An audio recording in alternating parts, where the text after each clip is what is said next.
नमस्कार। आज 3 जुलाई 2025 है और आज हम कुछ ज़रूरी खबरों पर बात करेंगे। अर्थव्यवस्था से लेकर अंतर्राष्ट्रीय मामले और साइंस तक काफ़ी कुछ है। बिल्कुल। तो देखते हैं इन खबरों के क्या मायने हैं, क्या चल रहा है देश दुनिया में। हाँ, तो सबसे पहले जीएसटी की बात करते हैं। 8 साल हो गए इसे लागू हुए 8 साल, हाँ, काफी वक्त हो गया। और इस फाइनेंशियल ईयर मतलब 2024-25 में अब तक करीब 1.8 लाख करोड़ का रेवेन्यू आया है। ये तो काफ़ी अच्छा लग रहा है ना? हाँ, आंकड़े तो ठीक है। औसत मासिक कमाई भी 1.67 लाख करोड़ से ज्यादा है और इसमें जो डिजिटाइजेशन का रोल है। हाँ, वही ई इनवॉइसिंग, ई वे बिल्स, इनसे एमएसएमईज मतलब छोटे उद्योगों को तो काफी मदद मिली है, ऐसा सुनने में आता है। बिल्कुल, कंप्लायंस आसान हुआ है और जो इनपुट टैक्स क्रेडिट है वो क्लेम करना भी थोड़ा सरल हुआ है। इससे राज्यों के बीच व्यापार भी थोड़ा सुगम हुआ है, लॉजिस्टिक्स कॉस्ट कम हुई है। पर चुनौतियां भी तो होंगी। हाँ, बिल्कुल है। देखिए, 8 साल बाद भी पेट्रोलियम प्रोडक्ट्स, शराब, ये सब अभी जीएसटी से बाहर हैं।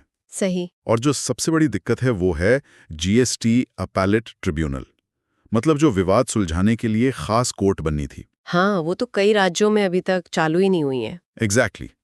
और रेट रैशनलाइजेशन, मतलब टैक्स की दरों को और सरल बनाना, वो भी एक बड़ा काम है जो अभी बाकी है।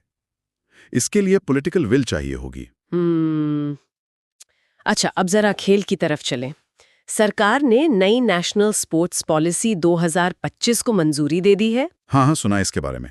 लक्ष्य तो बहुत बड़ा रखा है, 2036 ओलंपिक्स तक भारत को स्पोर्ट्स सुपर पावर बनाना। बिल्कुल। इसमें ग्रासरूट्स लेवल से लेकर एलीट लेवल तक सब पर ध्यान देने की बात है और पारंपरिक खेलों पर भी। देखिए, लक्ष्य महत्वाकांक्षी है, अच्छा है, पर चुनौतियां भी उतनी ही बड़ी हैं। हमने देखा है स्पोर्ट्स फेडरेशंस में प्रशासन की क्या हालत रही है, WFI हो या IOA। हाँ, वो तो है। और दूसरी बड़ी बात है फंडिंग की, लगभग 87% पैसा सिर्फ क्रिकेट को जा रहा है। अच्छा, इतना ज्यादा? हाँ, तो जब तक ये फंडिंग का इम्बैलेंस ठीक नहीं होता और जमीनी स्तर पर सुविधाएं नहीं सुधरती, खासकर लड़कियों के लिए, तब तक ये खेल महाशक्ति का सपना मतलब मुश्किल लगता है। बात तो सही है। चलिए, अब एक और थोड़ी चिंताजनक रिपोर्ट पर आते हैं। यूएन वुमेन की रिपोर्ट। हाँ, ये रिपोर्ट काफी सोबरिंग है। इसमें कहा गया है कि महिलाओं के अधिकार ग्लोबली ऐतिहासिक रूप से निचले स्तर पर हैं। और वो आंकड़ा तो बहुत ही भयानक है कि 2023 में हर 10 मिनट में एक महिला की हत्या उसके अपने पार्टनर या परिवार के सदस्य ने की। बिल्कुल। और सोचिए, पूरी दुनिया में जितनी एड दी जाती है उसका सिर्फ 4% जेंडर इक्वालिटी के लिए जाता है, सिर्फ 4%। और महिलाएं पुरुषों से औसतन 20% कम कमा रही हैं, भारत की बात करें तो। भारत में भी स्थिति बहुत अच्छी नहीं है। महिलाओं की लेबर फोर्स पार्टिसिपेशन रेट यानी LFPR सिर्फ 41.7% है। और अनपेड डोमेस्टिक वर्क, मतलब घर का बिना तनख्वाह वाला काम, उसका बोझ पुरुषों से करीब 10 गुना ज्यादा है। तो इसके लिए क्या करने की जरूरत है? सिर्फ नीतियां? नहीं, सिर्फ नीतियां काफी नहीं, मजबूत पॉलिटिकल विल चाहिए और जेंडर रिस्पॉन्सिव बजटिंग, मतलब ऐसा बजट जो महिलाओं की जरूरतों को ध्यान में रखकर बनाया जाए। ठीक है, अब जरा इंटरनेशनल रिलेशंस की बात करें। प्रधानमंत्री मोदी की घाना यात्रा हुई। हाँ, ये काफी सफल यात्रा रही। उन्हें घाना का सर्वोच्च नागरिक सम्मान order of the star of घाना भी मिला। और दोनों देशों के रिश्तों को कॉम्प्रिहेंसिव पार्टनरशिप का दर्जा दिया गया है। बिल्कुल। भारत ने घाना को डिजिटल पब्लिक इंफ्रास्ट्रक्चर जैसे UPI, इसमें मदद की पेशकश की है। BIS और घाना स्टैंडर्ड्स अथॉरिटी के बीच सहयोग बढ़ेगा। आयुर्वेद पर भी जोर है। और कुछ आर्थिक मदद भी। हाँ, $450 मिलियन का कंसेशनल लोन भी दिया है। ये सब भारत की जो बृहत्तर अफ्रीका आउटरीच स्ट्रेटजी है उसका हिस्सा है। ट्रेड और इन्वेस्टमेंट दोनों बढ़ाने पर फोकस है। अच्छा, अब बैंकिंग सेक्टर से खबर है, RBI ने सारस्वत कोऑपरेटिव बैंक को मंजूरी दी है। हाँ, वो न्यू इंडिया कोऑपरेटिव बैंक का अधिग्रहण करने के लिए।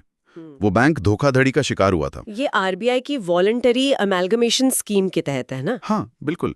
इस स्कीम का मकसद यही है कि सहकारी बैंकों में फाइनेंशियल स्टेबिलिटी लाई जाए और डिपॉजिटर्स के हितों की रक्षा हो। ये बैंक खासकर urban cooperative banks UCBs financial inclusion के लिए जरूरी हैं शहरों में। लेकिन इनमें दिक्कतें भी तो रही हैं, गवर्नेंस, NPA वगैरह। हाँ, दिक्कतें रही हैं। गवर्नेंस एक मुद्दा है और NPA भी। 2024 में UCBs का ग्रॉस NPA 8.8% था। तो ऐसे विलय जरूरी हो जाते हैं कई बार। ठीक है, अब एक और सरकारी पहल RDI स्कीम, 1 लाख करोड़ रुपए की। हाँ, research development and innovation scheme, ये बहुत महत्वपूर्ण है। इसका बड़ा हिस्सा प्राइवेट सेक्टर रिसर्च के लिए होगा, सुना है, खासकर एआई, बायोटेक जैसे नए क्षेत्रों में। हाँ, और ये जरूरी भी है क्योंकि भारत अपने जीडीपी का सिर्फ 6.5% R&D पे खर्च करता है। ओह, ये तो काफी कम है। बहुत कम है, ग्लोबल एवरेज से भी कम। और इसमें प्राइवेट सेक्टर का कंट्रीब्यूशन तो सिर्फ 0.2% है। तो उम्मीद है कि ये स्कीम इंडस्ट्री एकेडमिया कोलैबोरेशन को मजबूत करेगी और इनोवेशन को बढ़ावा देगी। एक और खबर है कानून व्यवस्था से जुड़ी, ऑपरेशन मेटामैक्स। हाँ, एनसीबी यानी नारकोटिक्स कंट्रोल ब्यूरो की बड़ी कामयाबी है ये। एक बड़ा इंटरनेशनल ड्रग कार्टेल बस्ट किया है। इसके तार 10 से ज्यादा देशों में फैले थे। हाँ बिल्कुल, ये दिखाता है कि भारतीय एजेंसियां अब क्रॉस बॉर्डर क्राइम से निपटने में ज्यादा सक्षम हो रही हैं। इसमें डीए और इंटरपोल जैसी इंटरनेशनल एजेंसीज का भी सहयोग रहा। ये ड्रग्स और टेरर फंडिंग नेटवर्क के लिए बड़ा झटका है। वाकई। और आखिर में एक अच्छी खबर विज्ञान के क्षेत्र से। भारत की पहली डेंगू वैक्सीन, हाँ, डेंगीऑल, पेनिसिया बायोटेक ने बनाई है। ये भारत की पहली स्वदेशी टेट्रावेलेंट डेंगू वैक्सीन है। इसे यूएस NIH के लाइसेंस से बनाया गया है और अब फेज 3 ट्रायल में है। ये बहुत बड़ी बात हो सकती है। भारत में डेंगू का बोझ बहुत ज्यादा है। 2024 में ही 2.3 लाख मामले थे। बाप रे। तो अगर ये वैक्सीन सफल होती है और अप्रूव्ड हो जाती है तो ये पब्लिक हेल्थ के लिए एक माइलस्टोन होगा। लेकिन इसमें कुछ लीगल एस्पेक्ट्स भी होंगे। हाँ, वैक्सीन लायबिलिटी वगैरह। हाँ, वो सब पहलू महत्वपूर्ण होंगे। रेगुलेशन, जिम्मेदारी किसकी होगी अगर कोई दिक्कत आती है, ये सब देखना होगा। ओह, ये थी आज की कुछ मुख्य बातें। अर्थव्यवस्था, खेल, समाज, कूटनीति, विज्ञान, हर तरफ कुछ न कुछ चल रहा है। बिल्कुल, ये सारी घटनाएं दिखाती हैं कि भारत किस दिशा में बढ़ रहा है, क्या चुनौतियां हैं, क्या अवसर हैं। अब देखना यह है कि नीति और पहलों का जमीन पर असर कितना होता है। सिर्फ घोषणाएं नहीं, इम्प्लीमेंटेशन जरूरी है। सही कहा। इसी के साथ आज की चर्चा यहीं खत्म करते हैं। धन्यवाद।